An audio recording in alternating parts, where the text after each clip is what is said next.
on a une belle évolution. Pour les 2, 3, 4, 5. Le seul qui bouge pas, c'est le premier.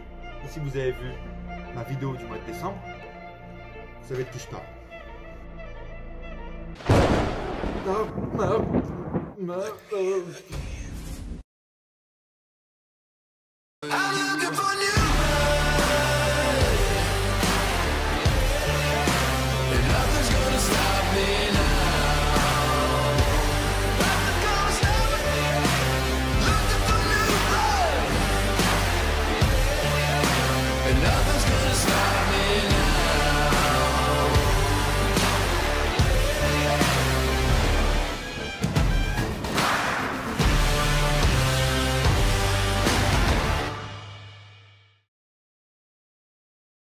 Par rapport au Rumble féminin, ça peut à chaque fois changer, comme on l'a vu l'année dernière ou encore l'année d'avant. Il y avait Drew McIntyre, mais je crois pas qu'il était le top favori. Au final, il a gagné. Et puis avec cette idée d'homme mystère, alors j'ai pas encore vu, je peux vous le dire. Je re-regarde encore bien comme il faut. J'ai pas vu apparaître d'homme mystère dans les favoris, que ce soit dans les 5 premiers, dans les 10 premiers, dans les 20 premiers. Il n'y a pas d'homme mystère. On a une belle évolution. Pour les 2, 3, 4, 5. Le seul qui bouge pas, c'est le premier. Et si vous avez vu ma vidéo du mois de décembre, vous savez de qui je parle. Et voilà aussi la raison de pourquoi je pense qu'il y en a un des deux qui perdra le titre. Parce que le champion, il n'est pas... Non, c'est pas possible.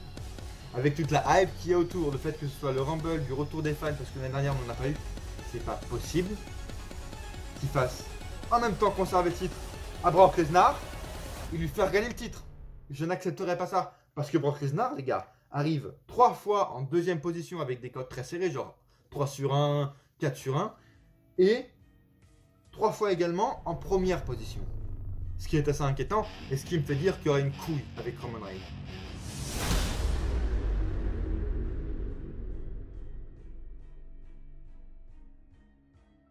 Pourquoi? Parce que en deuxième position, ce n'est pas Roman Reigns, c'est Big E. Big E qui apparaissait où? Big E apparaissait vraiment dans les 10e, 15e à l'époque. Mi-décembre, hein, c'est pas très loin. Avec sa défaite pour le titre WWE, moi je vois une explication à ça. De Big E qui arrive autant de fois que Lesnar. Il arrive 3 fois premier et 3 fois deuxième. Quand c'est pas Big E premier, c'est Lesnar et inversement. Donc c'est très serré. Hein, je regarde encore, il n'y a personne d'autre. C'est tout le temps ça, partout. C'est Big E, Lesnar. Pardon, quand c'est Lesnar, les codes sont un peu plus serrés que celle de Big E. Je viens de remarquer ça, parce que Lesnar c'est 3 sur 1, donc c'est 2 fois moins carrément. Mais je comprends, objectivement, pourquoi il pourrait gagner. Perdre son titre, le mec en a marre, il a fait une interview où il dit j'en ai marre, ça me fait chier. Ça m'a cassé les couilles de me faire prendre le titre par Lesnar. C'est pas que j'aime pas Lesnar, mais ça me casse les couilles, j'ai envie d'une revanche, j'ai pas envie de finir comme mon pote Kofi. Ça pourrait amener à quoi, objectivement, à un heel turn. Et je pense que la WWE n'a pas lâché le projet Big E entre guillemets et qu'ils ont sûrement envie de le remettre champion. Il est contre. Le contre, ce serait seulement qu'ils n'ont pas envie que Big E reprenne le titre et qu'ils ont abandonné le projet, ce qui m'étonnerait parce que on a vu les news après Day One, on a vu que si Brock Lesnar n'était pas dans le match et Roman Reigns aurait pu faire son match, Big E aurait conservé le titre. Ce qui veut dire que Big E aurait sûrement été champion à WrestleMania. Ce qui est assez intéressant et fou, parce que wow, WWE qui est mis sur Big E, c'est incroyable. J'avance un peu. Ça a bien évolué parce que la dernière fois c'était Rollins 3ème, Priest 4ème et Styles 5ème. Là en 3ème, on a Roman Reigns. Voilà pourquoi je voulais voir les codes de paris de son match, parce qu'il y aura une couille. Dites-moi dans les commentaires. Ça me fait très peur. Hein. Très clairement, t'as Reigns, t'as Lesnar, 1, 2 et 3. Il n'y a personne d'autre à part Big E. En fait, j'ai pas envie de voir... Si un des deux perd le titre, j'ai pas envie de le revoir gagner le Rumble pour qu'il reprenne son titre. C'est Reigns ou c'est Lesnar. Ils n'ont pas besoin de gagner le Royal Rumble pour prendre le titre. Donc moi je vois une couille bien meilleure et bien plus subtile, mais je vous la dirai et je vous la conserve pour le Royal Rumble et les pronostics du Rumble. Donc abonnez-vous dès maintenant à cette chaîne YouTube. En 4ème, Du coup, on a Reigns parfois qui arrive, Lashley et McIntyre, pardon, je ne l'ai pas précisé, arrive en 3 aussi. McIntyre est blessé, donc ça ne sert plus à rien de le citer. Donc si vous l'entendez encore une fois dans la vidéo, oubliez-le. Styles, notez qu'il arrive beaucoup en 3 et c'est vraiment, je pense, le plus logique si on enlève Lesnar. Biggie pourrait être bien, mais en fait, le fait que tu gagnes, peut-être tu gagnes pas le Rumble si tu as été champion 3 semaines avant. Ça n'a pas de sens. Ou encore moins si tu as été champion 1 heure avant et que tu as perdu ton titre. Ça n'a pas de sens. C'est pour donner, on va dire, une opportunité et de faire naître une nouvelle star, tu vois. Par rapport à la victoire, mais aussi par rapport justement au fait de qui a éliminé le plus de gars, qui est l'Iron Man du match, tu vois. Donc si c'est un mec qui a perdu son titre il y a 3 semaines, Biggie, j'y crois pas juste pour ça. Styles, il a été champion, mais il y a 4 ans, 5 ans, tu vois. Là, il a enfin fait un face turn. Quand tu as un revirement de situation, regardez McIntyre. Il était twinner dans la période du Rumble et il est passé face à sa victoire. Styles a fait un face turn, c'est officiel. Pourquoi pas? On sait qu'il y a des gros plans. Il a sorti une vidéo, une interview où il dit que son seul regret c'est de ne pas avoir gagné le titre encore. Let's go sur Styles.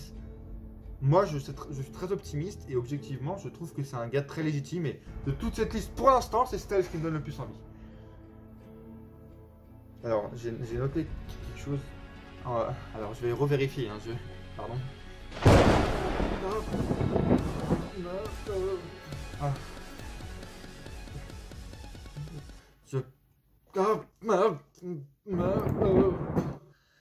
Pardon. Ok. D'accord. Bon. Alors, parfois, il arrive 8. Parfois, il arrive 9. Mais...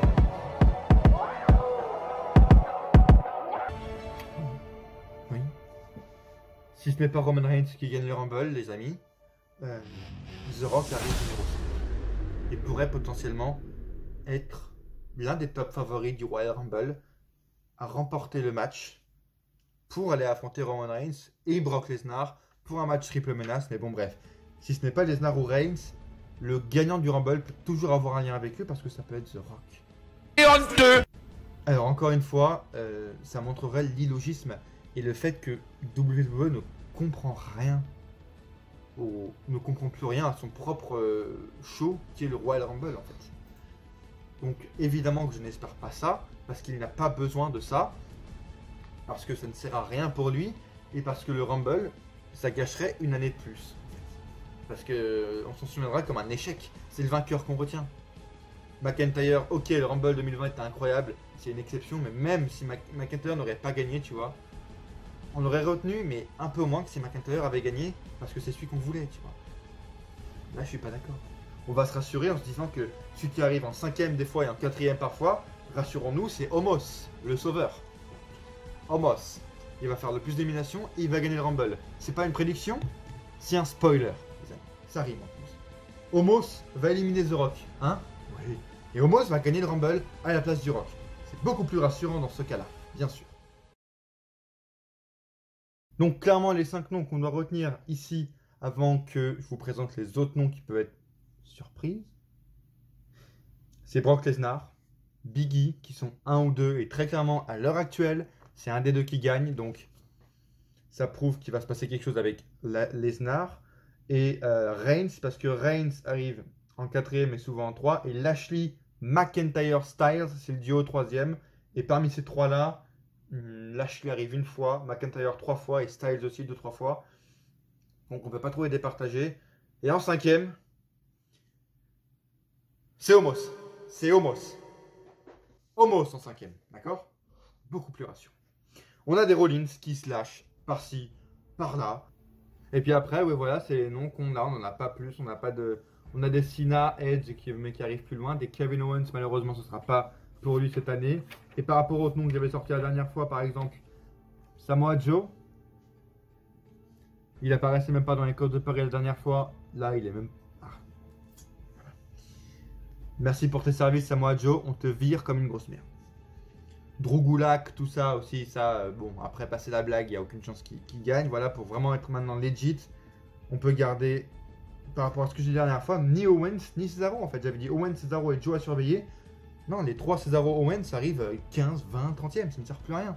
À ce stade-là, c'est beaucoup trop tard pour les codes de Paris.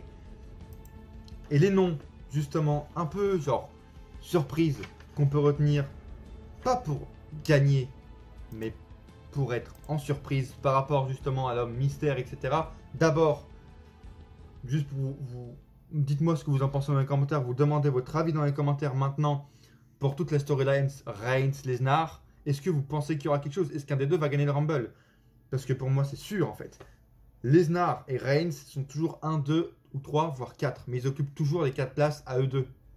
De plus, t'as Rollins parfois qui arrive. Donc, est-ce que si Rollins perd, il va venir gagner le Rumble? Si Rollins prend le titre, est-ce que c'est à cause de Lesnar qui a fait perdre Reigns? Si Reigns perd le titre à cause de Lesnar, est-ce qu'il va remporter justement le Rumble pour avoir sa chance? Il y aura une couille. Évidemment, je ne suis pas du tout pour. Objectivement, c'est débile et même subjectivement. Mais Lesnar ou Reigns va perdre le titre. Ou alors les deux vont conserver et ils vont gagner en tant que champion, ce qui est encore pire. Mais les noms à garder. On a Bray Wyatt. En mode surprise. C'est pour ça que je vous ai dit... Je sais pas où il est. Pour ça m'attaque, mais... Bray Wyatt, je pense qu'on n'a pas encore besoin de changer le décor parce qu'on peut encore avoir des surprises. Là, Keith Lee, je pense qu'on peut encore avoir des surprises. Il n'apparaît pas, mais pourquoi pas. On a